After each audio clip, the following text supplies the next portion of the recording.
انعام جو ہے یہ کن پر ہوا ہے؟ اللہ تعالی شانہ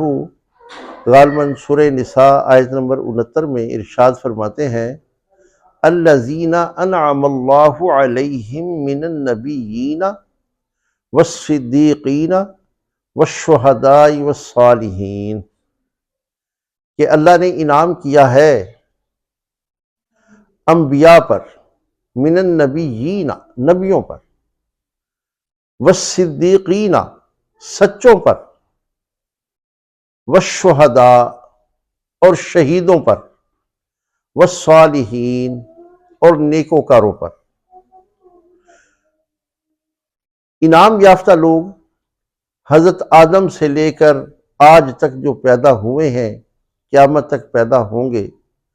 ان میں سب سے بڑے، سب سے زیادہ انعام یافتہ